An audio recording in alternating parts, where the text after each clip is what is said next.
Vamos lá para mais um dia de análise. Hoje, segunda-feira, abertura de mercado tradicional. Hoje a gente está tendo aí uma volatilidade bem interessante, bem significativa no Bitcoin, principalmente no final de semana. E hoje a gente vai ver o que está acontecendo ou o que pode acontecer para o decorrer dessa semana aí no Bitcoin e também mercado tradicional. Precisamos acompanhar mercado tradicional porque sabemos que o Bitcoin vai acompanhar algumas informações de mercado tradicional. E principalmente o que está acontecendo com o ETF também. A gente vai observar o que está acontecendo com o ETF de Bitcoin, principalmente com a Grayscale. Na minha opinião, a Grayscale é o ETF que mais está impactando no mercado cripto e trazendo pressão vendedora também. E a gente vai ver o que pode acontecer aí para o decorrer dessa semana, tá bom? Enfim, tá chegando aqui agora, seja bem-vindo, meu nome é Luiz Santana e eu tô aqui todos os dias, tá? De segunda a sexta para estar trazendo conteúdos como esse, desde análise, oportunidades aí em altcoin de inteligência artificial, oportunidade em trade, oportunidade para médio e longo prazo. Então eu tô aqui todos os dias para trazer oportunidade de conhecimento para você. Então não tá inscrito? Se inscreve aí porque você não vai perder nada, você só tem a ganhar referente a oportunidade e conhecimento aqui no meu canal, tá bom? Então se inscreve aí para você ser notificado quando eu publicar vídeos aqui no canal. E, enfim, vamos lá.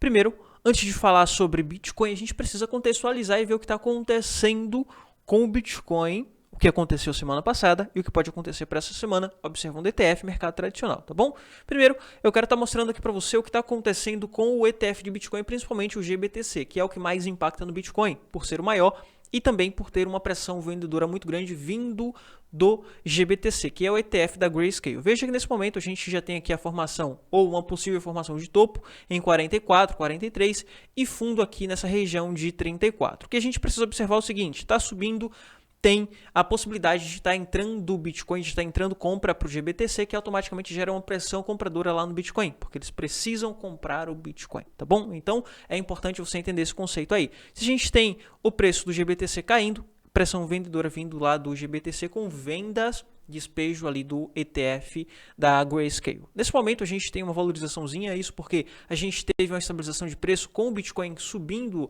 lá na semana passada, final de semana passada, então automaticamente a gente vê uma pressão compradora aqui no GBTC. Mas eu observo que mesmo com essa pequena valorização que a gente teve semana passada, teve também, lá na semana passada, uma pressão vendedora muito grande vindo do GBTC. E a gente vai falar sobre essa pressão lá na frente, tá? Primeiro, entenda aqui o conceito.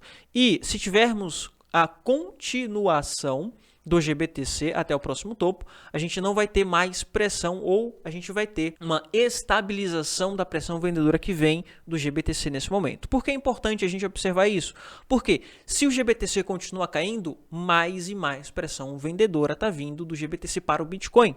Muitos bitcoins sendo despejados pela Grayscale. Então, se a gente tem aqui o GBTC subindo, essa pressão vendedora começa a estabilizar. A gente já não vai ter essa pressão vendedora vindo do GBTC, vai ser um problema menos aqui para o Bitcoin. Então, para a estabilização de preço do Bitcoin, é importante também a gente ter aqui neste momento a estabilização do preço do GBTC, para que a gente não tenha uma pressão vendedora muito grande. E para você ter uma noção do tamanho dessa pressão vendedora que está vindo da Grayscale, olha só. Aqui, lá no dia 12 de janeiro, próximo ali da aprovação de ETF, lançamento de ETF da Grayscale, a gente teve ali um despejo de 2.000 bitcoins, pouco mais de 2.000 bitcoins, e depois a gente teve a continuação dessa pressão vendedora, vindo dos vendedores que tinha ali uma reserva na Grayscale, tinha Bitcoin na Grayscale, precisava segurar aqueles Bitcoins, porém com o lançamento de ETF, essas pessoas podem vender as suas cotas através do ETF. Então, automaticamente a Grayscale precisa vender os seus Bitcoins em reserva ou em holding. Então,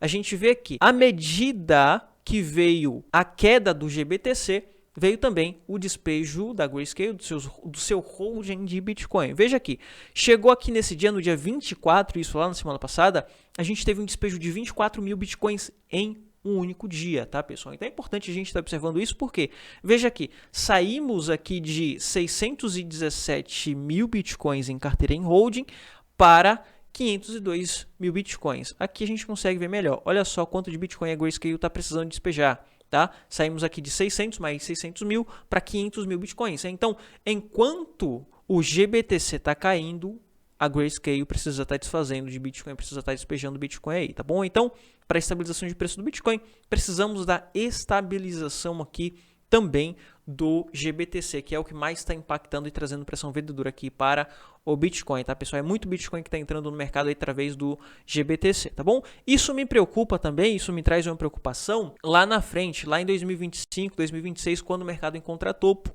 quando todo mundo começar a realizar. Então a gente vai ter uma pressão vendedora. O ETF foi algo positivo para o mercado porque entra muito dinheiro vindo de institucional também, mas vai ser algo muito negativo lá na frente, tá? Porque a gente já vai ter o despejo de participação pública, a gente vai ter despejo de institucional e a gente vai ter despejo aqui também de institucional vindo através do ETF, porque se está todo mundo saindo, realizando lucro de Bitcoin, realizando lucro de ETF, os ETFs, os fundos, as empresas que gerem esse ETF vai precisar estar despejando seus Bitcoins em holding também, tá? Então a pressão vendedora lá na frente vai ser muito grande e ao invés de ter uma estabilização, a gente ter um preço mais estável, como muita gente fala, lá na frente a gente pode ter um preço mais instável ainda, vindo de uma pressão vendedora muito grande. Mas essa é uma preocupação lá para 2025, 2026. Lá na frente a gente fala sobre isso, tá?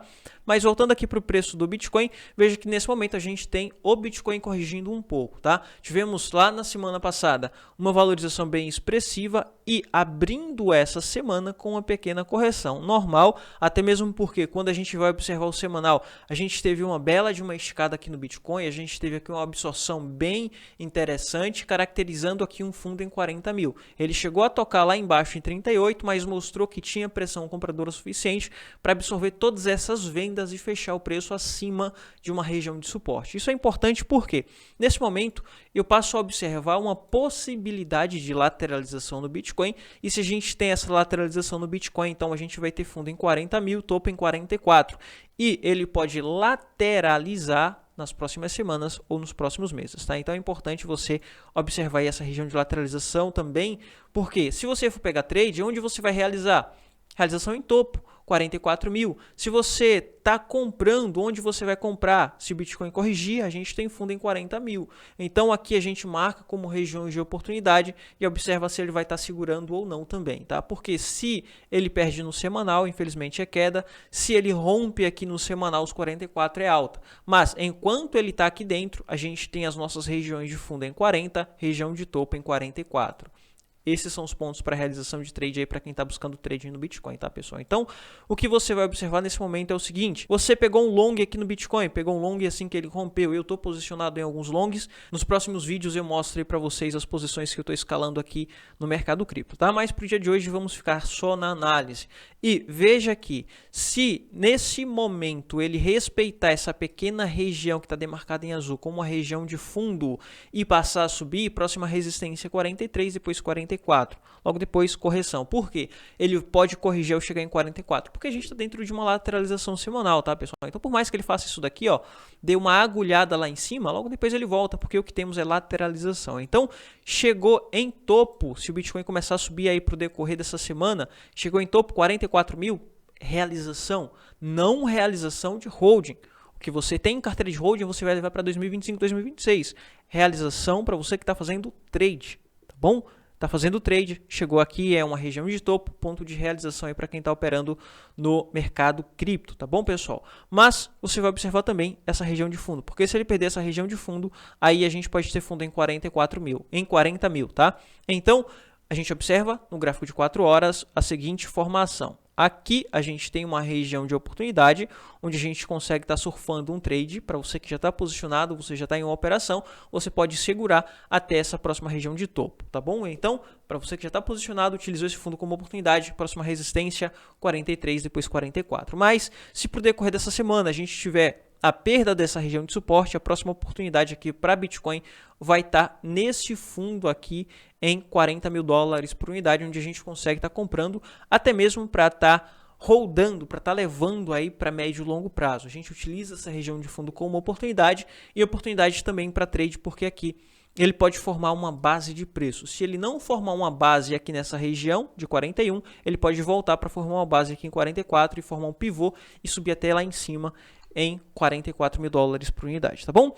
Vindo aqui para as altcoins, como por exemplo o Ethereum, veja que nesse momento o Ethereum está tentando romper essa região de suporte. Se ele conseguir romper, então o Ethereum vai voltar de novo para essa base em 2180. Chegou aqui, é oportunidade para estar acumulando. Eu quero estar acumulando mais Ethereum aí para o decorrer desse mês de janeiro, final desse mês de janeiro ou início de fevereiro, porque quando começar a narrativa de aprovação de ETF, quando começar a falar sobre atualização, sobre halving de Bitcoin, eu acredito que ele vai começar a subir, e quando começar a subir, quem não está posicionado vai ficar para trás, porque eu não acredito que ele volte mais nesses preços, tá, pessoal? Então, se ele voltar agora, vai ser as últimas oportunidades. Aqui nessa região de 2180, se ele voltar para essa região, e se ele voltar para 2130, vai ser oportunidade também, porque ele forma aqui uma estrutura para continuar subindo. Então, para Ethereum, é isso que eu estou observando. Para o DOT ele está descaracterizando aqui aquele ombro-cabeça-ombro que tínhamos falado sobre lá na semana passada. E nesse momento temos a possibilidade do DOT estar fazendo aqui uma estrutura de alta, tá, pessoal? O DOT encontrou fundo em $6, fez um topo aqui em 7, ele pode estar voltando aqui para 6,60 para formar um pivô, topos e fundos ascendentes para continuar subindo. Então, fique atento aí para DOT, porque temos oportunidade aí para estar acumulando um pouco de DOT, estar fazendo algumas operações aí no DOT. Para o AGIX, é importante o AGIX nesse momento fazer a mesma formação que o DOT. Por quê?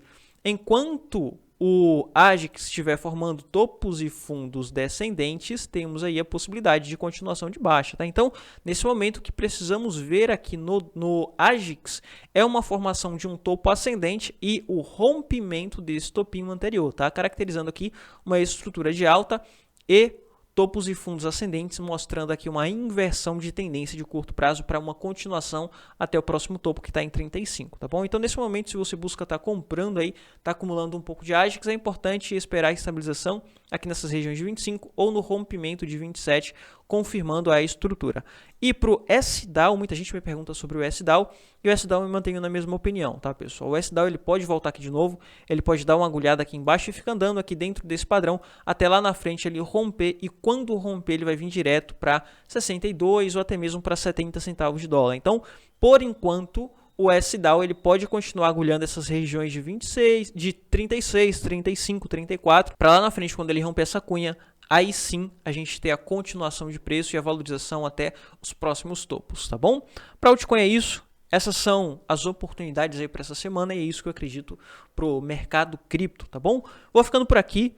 Te vejo no próximo vídeo. Foi.